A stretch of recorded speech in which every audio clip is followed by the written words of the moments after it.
If you saw a picture of Delaney, you'd scroll past it. I mean, she's pretty, but there's something forgettable about her. Or maybe forgettable isn't the right word. It's hard to distinguish her features, to look directly at her, and really see anything. But the fuzzy outline of a person, what does she look like? Well, it depends. Her hair has been long, short, completely shaved, brown, blonde, red, pink, green. I've looked into her eyes so many times, and I have no idea what color they are. She's not really short or tall, not really fat or thin. She's white. Yeah, go find Delaney. She's one of the 35 white girls at this house party. Does that help? The thing is, everyone I know who has actually spoken to Delaney has immediately had a crush on her. I'm including myself. She has this way of speaking that makes you feel like you've known her for a long time even when you've just met, and a sort of fragileness that makes you want to take care of her. I met her 3 drinks and on the front porch of some dickwad's big, Victorian-style house that my friends dragged me to for a party. It was the summer of 2010, which means the drinks were 4 Loko, the original kind that got taken off the shelves later that year, and I was dressed like an actress. I'd stepped out to get some air after ducking under the couch to avoid my least favorite ex-boyfriend. I remember tugging at the skirt of my polka dot dress and feeling like a real asshole. I never met a party I didn't want to leave. That's when Delaney sidled up to me. Are you Kristen? I am in fact Kristen. Yeah, sorry, you look familiar, but I don't know your name. And so she was Delaney. She said she'd heard about me from some of our mutual friends and felt sad we'd never had a chance to meet. If I thought about it, I could kind of remember seeing her hanging around some people I knew, but she looked different. Her mousy hair was cropped in a short bob, like mine, and she had a silver nose ring I was sure she didn't have before summer break. I told her I was happy that at least we were meeting now, and she gave me her number. I walked home that night feeling a bit stupid and giddy. I wrote, "Find out if Delaney's straight," in a note on my laptop before passing out that night. Being a coward, I never actually texted or called her after that, but somehow, over the course of the next couple of weeks, Delaney had become a stable fixture in my friend group.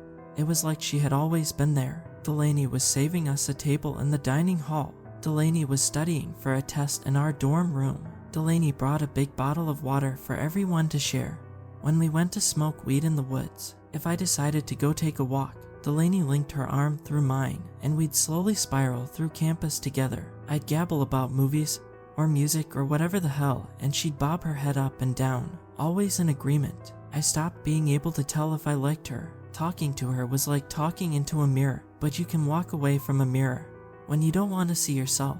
Delaney was always there. It started grating on me. People I didn't know would wave me over only to realize I wasn't Delaney. If they could tell us apart and we weren't together, they'd ask me where she was, like it was weird to see one of us without the other. And really, I guess it was weird. They were always together. At some point, my roommate had given her a key to our room, and she'd started sleeping over. Were we best friends? If someone asked her, would she say we were? What would I say if someone asked me? I spent so much time with her, but she felt like a stranger. I snapped one day when I came to my dorm after class, and she was rooting through my clothes, already wearing one of my sweaters. "Delaney, wear your own clothes. Why are you always here?" She froze and immediately started crying. I felt like I'd kicked a dog.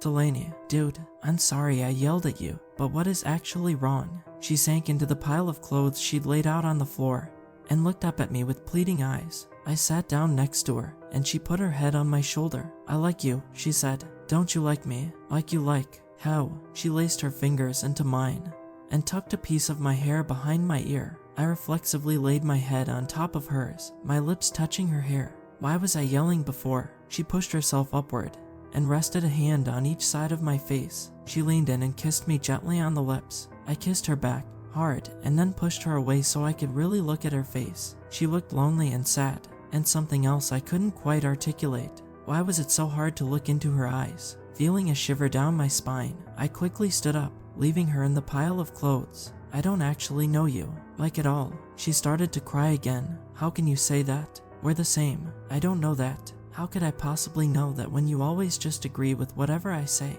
I have no idea what you're ever thinking. I have no idea what you like." I suddenly understood what she looked like. She looked scared. "You do know me," she said, sounding more like she was trying to convince herself than me. "I agree with you, because we like the same things. I'm like you. Delaney, you need to go home.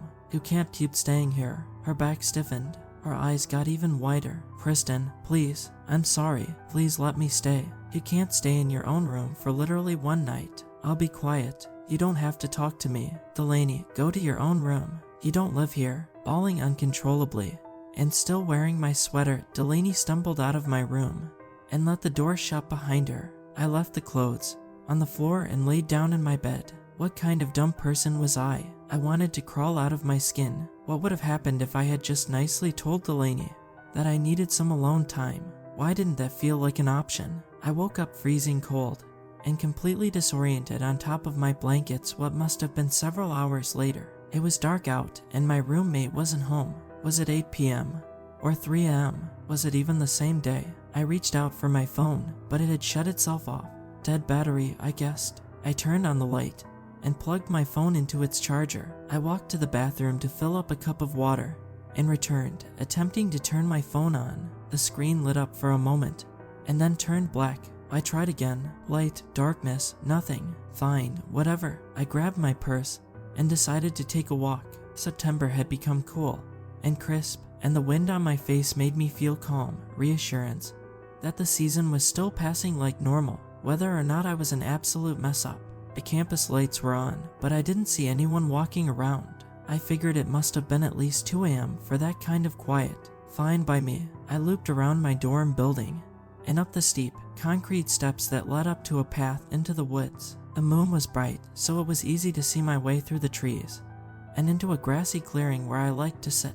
Using my purse as a pillow, I looked up at the stars for a while, until a rustling from some bushes caught my attention. My heart pounded. The woods around me suddenly felt dangerous and unfriendly. I almost screamed, and then immediately felt silly as an enormous buck stepped out of the brush and into the moonlight. I observed him quietly as he made slow, tentative steps across the grass and into the darkness on the other side of the clearing. "Goodbye, friend," I whispered, mostly to myself.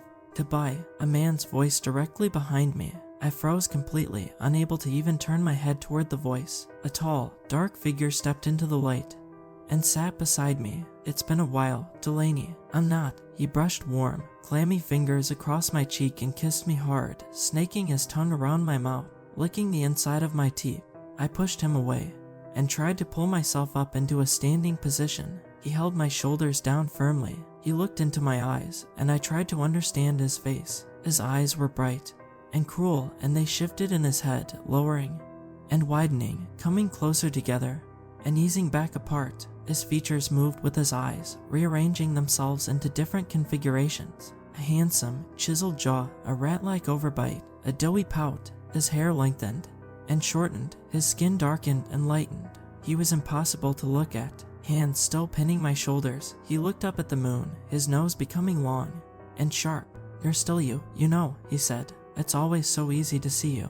He turned back toward me with a gentle, soft-featured face. "And I'll always be here for you." He pushed my shoulders down against the grass and leaned in for another kiss. I managed to lift my elbow and then push against his neck. "I'm not Delaney, you idiot." He seemed to consider this. His hairline receded as he took my wrist and shoved my arm back down into the grass. He swept his other hand up my thigh, over my hip, up my stomach, and then pushed down on my breast while looking me up and down. He shrugged. "What's the difference?" What was the answer to that question? I felt hollow, emptied out like a pumpkin for carving. I thought of Delaney's face, soaked with tears, the way her hair smelled. I looked into the man's awful, moving eyes. "You don't know me," I spat, and then I screamed. I screamed and flailed and kicked and bit. The man straddled my hips and put a damp hand over my mouth.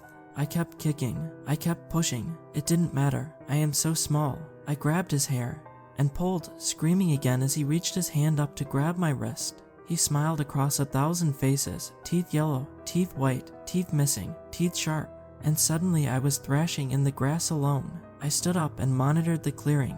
Empty. I grabbed my purse and ran. I sprinted through the woods, down the path, down the stairs, to my room. I threw up in my trash bin, simultaneously vexed and relieved that my roommate still wasn't home. I laid on the floor for a while, feeling the stiff carpet on my back as I slowly caught my breath.